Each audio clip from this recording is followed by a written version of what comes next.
أعوذ بالله من الشيطان الرجيم بسم الله الرحمن الرحيم الحمد لله الذي هدانا لهذا وما كنا لنهتدي لولا أن هدانا الله لقد جاءت رسل ربنا بالحق والصلاة والسلام على رسول ثقلين محمود رب المشرقين والمغربين جد الحسن والحسين أبي القاسم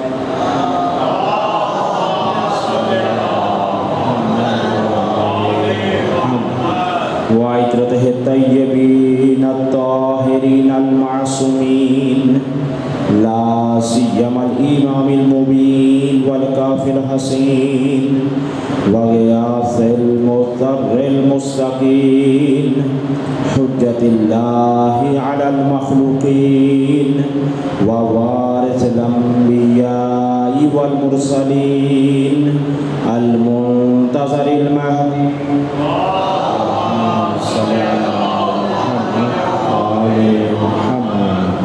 عجل الله تعالى له الفرج ولعنة الله على أعدائهم ومخالفيهم ومنكري فضائلهم ومناقبهم أجمعين أما بعد فقد قال الله سبحانه وتعالى في كتابه المجيد والله يختص برحمته من يشاء والله ذو الفضل العظيم صلوات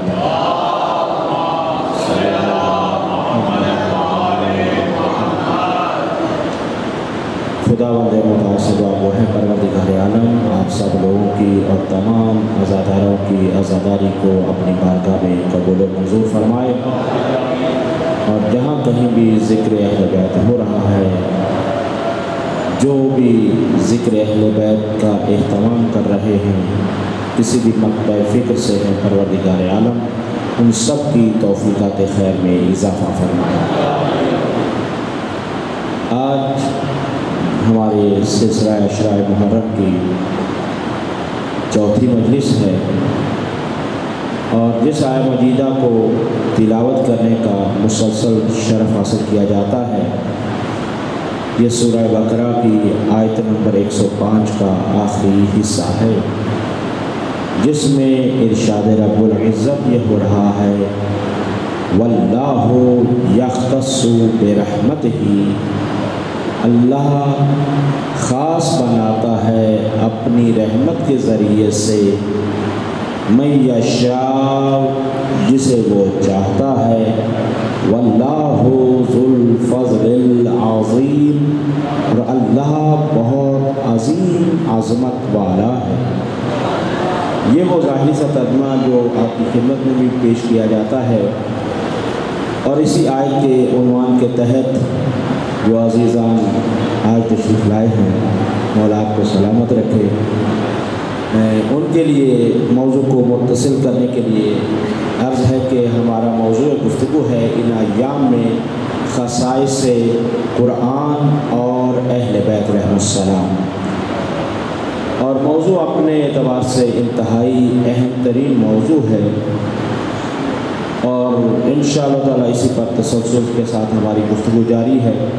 بہرحال ایک دو باتیں کیونکہ آج شب جمعہ بھی ہے شب مغفرت بھی ہے شب زیارت مولا حسین علیہ السلام بھی ہے کیونکہ ماہ محرم کی پہلی شب جمعہ ہے اور یہ شب اس اعتبار سے بہت زیادہ اہمیت کی حامل ہے۔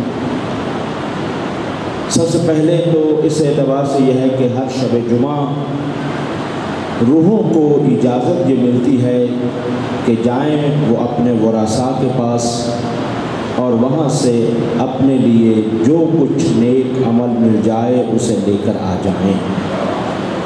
اس کا نتیجہ یہ ہوتا ہے کہ روحوں کو اجازت ملنا، اور یہ روحیں آتی ہیں اپنے ورثاء کے گھر پر یا اپنے ورثاء کے پاس، اور آ کر یہ نہیں کہتے کہ ہماری قبر میں اے سی لگوا دو، لائٹ لگوا دو، پنکھا لگوا دو۔ مثلا ایسی کوئی چیز نہیں ڈیمانڈ کرتی کہ جو آپ پر گراں گزرے، صرف کم سے کم، اور اگر کچھ نہیں ہو سکتا، مثلا سبیل نہیں لگا سکتے، کوئی اور ہدیہ نہیں بھیج سکتے، کم سے کم سورہ فاتحہ ہی پڑھ دو۔ یہ ان روحوں کی التجا ہوتی ہے۔ آج ایک پھر دیکھیں، یہ نیٹ کی دنیا ہے نا، عجیب و غریب قسم کی پوسٹ بھی سامنے آتی ہے۔ کہا کہ اس پوسٹ کے اوپر لکھا ہوا تھا کتنے جنازے ہم اٹھا چکے ہیں، نہ جانے کون سا جنازہ ہمیں متوجہ کرے گا کہ اس کے بعد تمہاری باری بھی آ سکتی ہے۔ موت بہت بڑی حقیقت کا نام ہے عزیزان۔ آج اگر کسی چیز کا احساس ہو جائے کہ موت کتنی اہم ترین چیز ہے جس کا کوئی انکار نہیں کر سکتا۔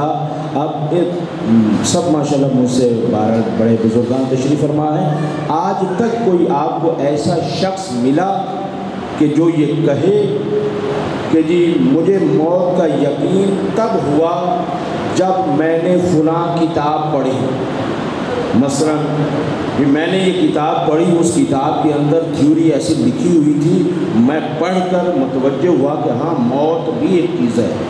یا اسی طرح سے یہ ہے کہ میں کسی مجلس میں گیا، کسی پروگرام میں گیا، کسی اسکول میں کسی بڑے کے پاس بیٹھا، انہوں نے آج ایک ایسی تقریر کی کہ جس کے بعد مجھے یقین ہو گیا کہ جی موت بھی ایک حقیقت کا نام ہے۔ مثلا ایسا کوئی ہے؟ یہ کسی کے پڑھنے یا سننے کے ساتھ تعلق نہیں، وجدان خود اس چیز کا گواہ ہے کہ موت حقیقت ہے۔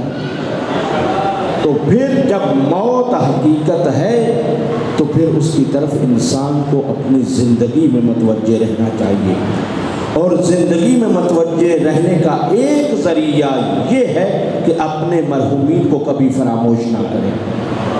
دیکھیے یہ ایک بہترین ذریعہ ہے کہ جب بھی گھر کے اندر، دیکھیے اس چیز کو رسم بنائیں ذرا، ٹھیک ہے؟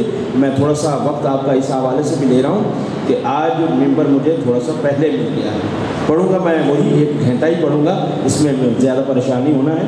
تو جب ممبر پہلے اور بعد میں، تو کچھ لوگ تو اسی حساب سے آ رہے ہیں نا کہ جی مولانا صاحب اس ٹائم بیٹھتے تو ہم اسی حساب سے پہنچیں گے، جبکہ یہ ہے کہ کوشش یہ کرنی چاہیے کہ ہماری نیت یہ ہوتی ہے کہ جہاں پر مجلس میں جاتے ہیں، مجلس کے ورثاء آتے ہیں، یعنی معصومین ہستیاں آتی ہیں، اگر یہ نیت ہے اور یقیناً ہے، ٹھیک ہے، یقیناً ہے، اس کے اوپر بہت ادلہ موجود ہیں، تو وہ یہ ہے کہ یقیناً ہے، تو پھر یہ ہے کہ انتظار نہیں کروانا چاہیے، کوشش یہ کرنی چاہیے کہ جتنا جلدی ہو جائے ہم پہلے پہنچ جائیں۔ اور بہرحال یہ ہے کہ اس وجہ سے بہت ساری باتیں، میں تھوڑا سا وقت آپ کا اس مخصوصی پھر بھی ضائع نہیں کر رہا ہوں آپ لوگوں کا۔ دیکھیے یہ وقت بہت قیمتی ہے، کیونکہ موت ایک ایسی حقیقت ہے کہ جس کو کبھی بھی فراموش نہیں کرنا چاہیے، اور اپنے مرحومین کو بھی فراموش نہیں کرنا چاہیے۔ دیکھیے شب جمعہ، ہر شب جمعہ کو یاد کریں، ٹھیک ہے، اور پھر اسی طرح سے ہر شب جمعہ کے ساتھ ساتھ جب بھی گھر کے اندر ایسا کھانا بنے جو مرحوم کو بہت پسند ہو، توجہ کریں گے، مرحوم کو جو بہت پسند ہو، وہ جب کھانا بنے تو اس کھانے پر فاتحہ کہہ دیا کریں تاکہ اس کا اجر اور ثواب مرحوم تک پہنچ جائے۔ کھانا نہیں پہنچتا، قرآن کہتا ہے یہ جو قربانی تم کرتے ہو، قربانی خدا تک نہیں پہنچتی، تمہارا تقویٰ پہنچتا ہے۔ تو اسی طرح سے کھانا وہی ہے جو آپ کے گھر میں ہے، وہ آپ کے پاس ہی رہے گا، کھانا اڑ کر کہیں نہیں جانے والا، کھانا آپ کے ہاں ہی رہے گا۔ تو پھر آپ کیا ہے کہ اپنے مرحومین بالخصوص جنہوں نے اپنی جوانی، اپنا بڑھاپا آپ لوگوں کی خاطر تباہ کیا اور تمہیں اس قابل کیا کہ تم کمانے لگو، یہ یقیناً، اور پھر یہ ہے کہ جو ماں باپ کی قدر نہیں کر سکتا، یا اگر برا نہ لگے، جو ماں باپ کے مقام کو نہیں پہچانتا، جو اپنی ماں کا مقام نہیں پہچانتا، وہ حسنین کی ماں کا مقام کیا پہچانے گا؟ یعنی آپ اس چیز کو پہچانیں، جو اپنی ماں ہے، جس نے اسے جنم دیا ہے، جس نے اسے پالا ہے، جو ان کے لیے عظیم ہستی ہے، اگر وہ اس کو نہیں پہچان سکا تو مولا حسنین کی ماں جن کی عظمت عظیم عظمت ہے، تو کیونکہ پردے میں تشریف فرما ہے ہماری مائیں بہنیں بھی، تو ان کے لیے بھی یہی ہدیہ ہے کہ اپنے بچوں کی تربیت کے اوپر بھی ضرور توجہ دیں، تاکہ جہاں تک والدین اپنی کوشش کرتے ہیں، آپ دیکھتے ہیں سامنے معاشرہ ہے کہ اپنے بچے کو اعلیٰ تعلیم کے لیے ملک سے باہر بھی بھیجا جاتا ہے، اچھے سے اچھے اسکول میں بھیجا جاتا ہے، چاہے جتنا مہنگا ہو، بہت سارے آپ بہتر جانتے نہیں یہ سارے کے سارے، تو جہاں پر آپ اتنا اہتمام یہ کرتے ہیں کہ ہمیں اپنے بچوں کو اچھی تعلیم دینی چاہیے تاکہ وہ کل کو ایک اچھی نوکری، یہ بھی بات ہے لوگوں کی سوچ دیکھیں، اچھی نوکری کے لیے پڑھائے، یعنی ان کے ذہن میں بٹھا دیا کہ تم نوکر ہو، نوکر ہی رہو، یہ بھی ایک عجیب عالمیہ ہے، یعنی نوکری کے لیے پڑھایا جا رہا ہے، تو نوکری کے لیے تو نہیں، نوکر صرف مولا کا ہونا چاہیے، بس اس کے علاوہ کسی کا نوکر ہرگز نہیں ہونا چاہیے۔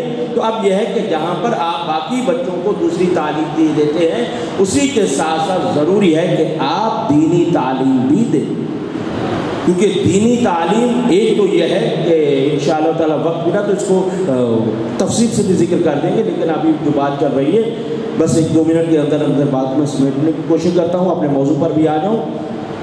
وہ یہ ہے کہ آپ جب بچے کو تعلیم دیتے ہیں تو آپ دیکھیے کہ آپ نے جتنی بھی دنیا کی کتابیں پڑھا دی، بہت اچھا کیا، لیکن اس کے ساتھ ساتھ اگر آپ نے قرآن نہیں پڑھایا، آپ نے نہج البلاغہ کی تعلیم نہیں دی، آپ نے سیرت اہل بیت کی تعلیم نہیں دی، آپ نے معارف اہل بیت کو نہیں دیا، تو وہ جہاں کہیں بھی چلا جائے گا وہ ایک کامل انسان بننے کی طرف گامزن ہو ہی نہیں سکتا، کیونکہ انسان صرف اور صرف دیکھیں آپ، میں تو اصطلاحیں بھی بولنے سے تھوڑا سا گھبرا رہا ہوں کیونکہ بعض لوگ ان سے مانوس نہیں ہے، بلکہ انسان کو عام طور پر کہا جاتا ہے، علم منطق میں کہتے ہیں حیوان ناطق، یعنی اصل میں یہ ہے کہ ہے حیوان، ٹھیک ہے، اور اس دنیا میں آیا ہے وہ حیوان، حیوان کا مطلب جاندار وہ نہیں، لیکن یہ ہے کہ وہی حیوان ہے جس کا کام کھانا پینا اور زندگی گزارنا یہ ہے، لیکن یہ انسان بننے کے لیے آیا ہے، بن کر نہیں آیا، یہ انسان بننے کے لیے آیا ہے، یہ بالقوہ انسان ہے، لیکن جو اللہ کی طرف سے آتے ہیں وہ بالفعل انسان ہوتے ہیں، اور وہ انسان کامل ہوتے ہیں، چاہے وہ انبیاء ہو چاہے وہ ائمہ علیہ السلام، لیکن مجھ جیسے انسان جب اس دنیا میں آئے ہیں تو بالکل لم یکن شیء مذکورہ تھی، کچھ نہیں جانتے تھے، کچھ پتہ نہیں تھا، لیکن آئے اس دنیا میں، اب یہاں سے 2 راستے شروع ہو گئے، اب کون سا راستہ اس نے اپنایا اور کس راستے پر چلا، اِنَّا هَدَيْنَاهُ السَّبِيلَ اِمَّا شَاكِرًا وَإِمَّا كَفُورًا، ہم نے دونوں راستے دکھا دیے ہیں، اب تمہارا اپنا خیال ہے یا تمہاری اپنی مرضی ہے کہ اس راستے پر چلتے ہوئے اپنی ہدایت کو کامیابی کی طرف لے جاؤ اور وہاں پر سجدہ شکر کرو، یا ہماری نعمتوں کو ٹھکرا کر تم کفران نعمت کرتے چلے جاؤ، یہ تمہارے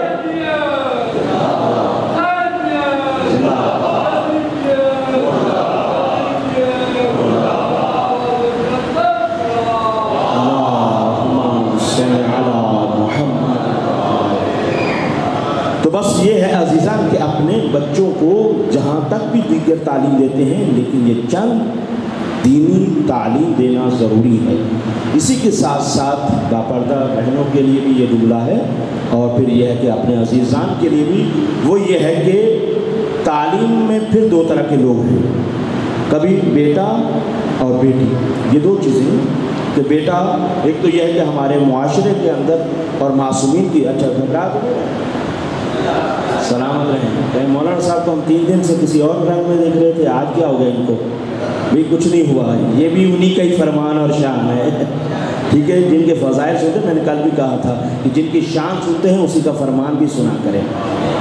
تو اب یہ ہے کہ ہمارے معاشرے میں کیا ہوتا ہے، وہ یہ ہوتا ہے کہ جب کسی کے ہاں ولادت ہوتی ہے تو سب سے پہلا سوال کون سا ہوتا ہے؟ کیوں میرے خاموش دیر سے؟